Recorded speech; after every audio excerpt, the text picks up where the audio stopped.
Good afternoon. It's Monday, August 8th, and you're watching The Daily Beat here on i24 News. I'm i24news. Let's get to today's headlines. The Israeli government sets up a task force to deport activists it deems are working against the state of Israel. Japan's Emperor Akihito makes a rare address hinting at intentions to resign. And day 2 of Rio, a new swimming record is made as Phelps wins his 19th Olympic gold medal. And a surprise in tennis as the #1 seed goes home in the first round.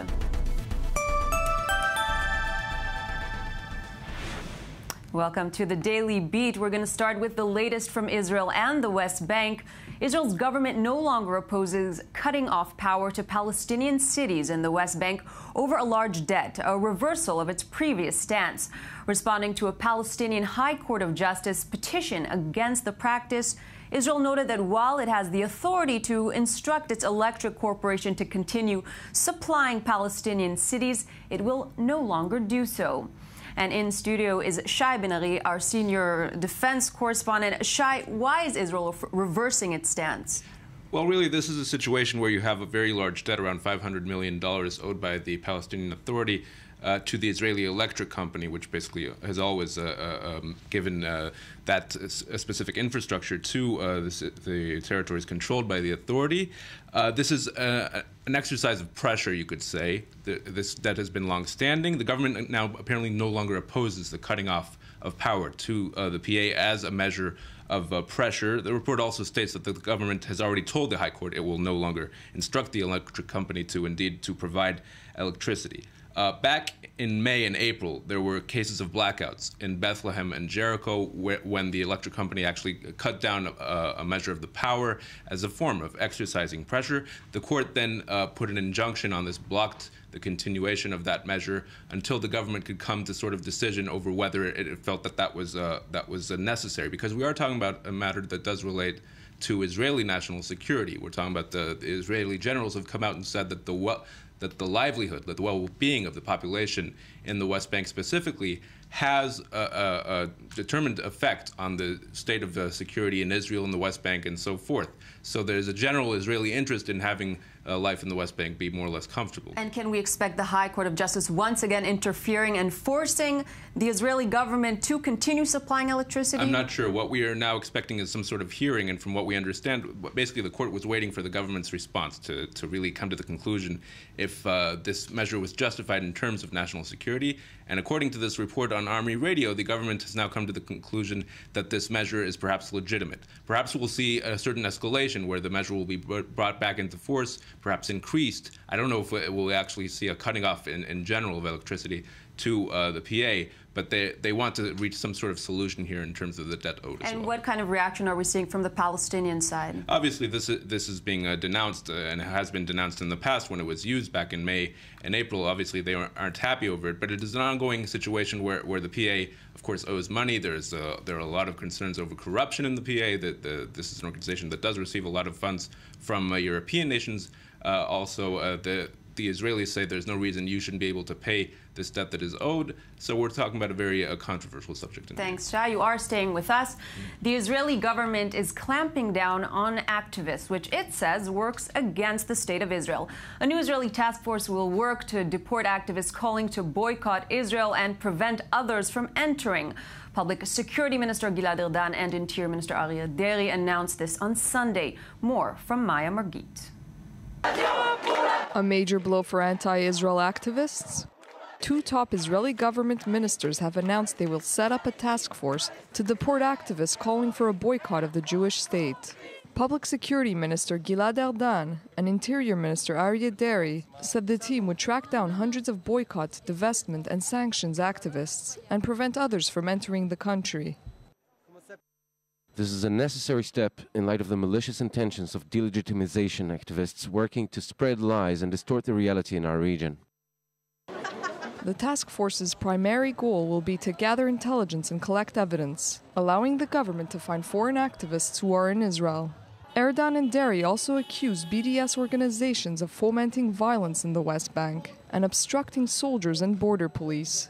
According to the ministers, there are dozens of groups in Israel collecting information and using it to further boycotts. Hundreds of foreign activists have reportedly entered the country through Ben Gurion International Airport. While some officially belong to BDS groups, others do not.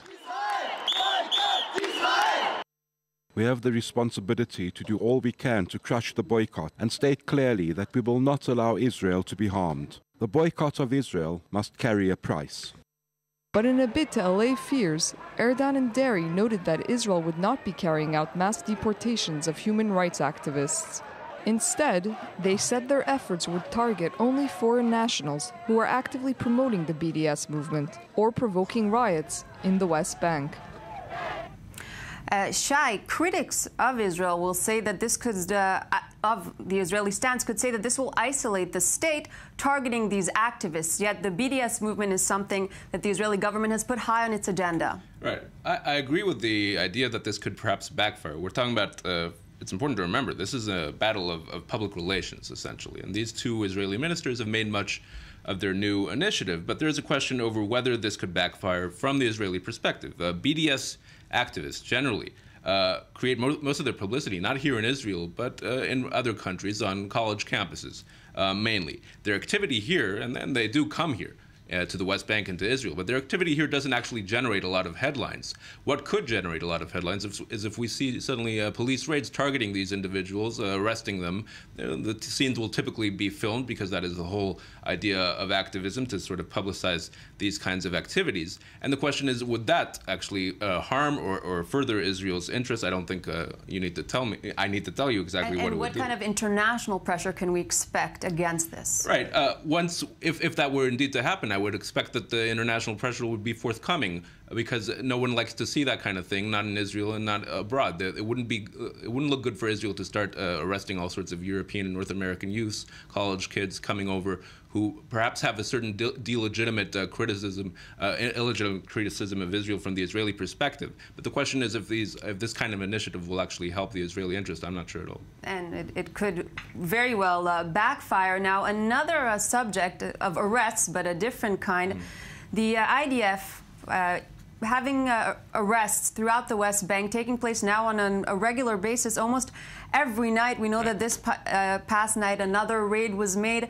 Is there an intensified effort by Israel? I wouldn't say it's an intensified effort. It's an ongoing effort. Overnight, there were 14 arrests, 11 of them having to do with what it's called really popular uprisings, popular demonstrations or rioting, targeting the Israeli security forces. Which of people kind of makes me wonder about the other 3, because only 11 of them are suspected of having terror links. Right. 3 of them were actually Hamas members.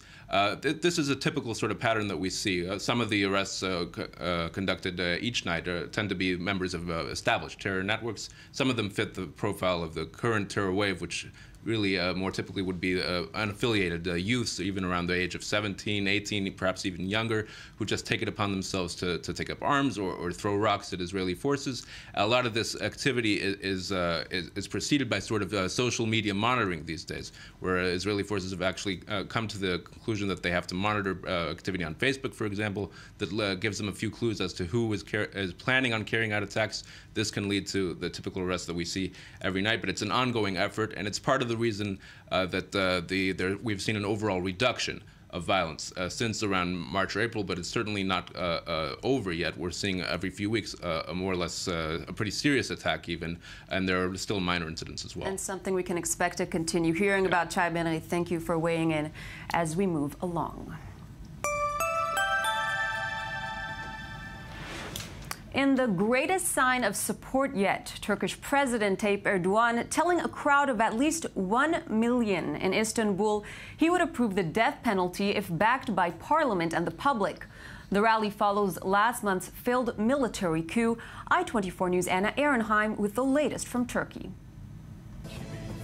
It was the largest rally in modern Turkish history. Istanbul was bathed in red as millions of people from across the country turned out for the Democracy and Martyrs rally. the climax of 3 weeks of nightly demonstrations by the supporters of Turkish President Recep Tayyip Erdogan around the country. We are not here today for our leader. We are here to protect our country. We will not leave our country in the hands of 4 thugs. Today, we are not here for our leaders, but the country. The head of Turkey's armed forces, Hulusi Akar, also made a rare address to a public rally, thanking civilians for the role in taking to the streets and confronting the troops, stopping the coup in its tracks. The traitors who inflicted this disgrace on the Turkish Republic, the Turkish people and the Turkish armed forces, who have a glorious past, will be punished in the harshest way. Nobody should doubt that. But despite the harsh words for coup supporters, the overall atmosphere of the rally was that of national unity. The failed coup was the biggest threat to Erdogan's 13 years in power and killed more than 270 people. The ensuing crackdown has seen tens of thousands of public sector workers suspended or dismissed. Another 18,000 people have been detained or arrested.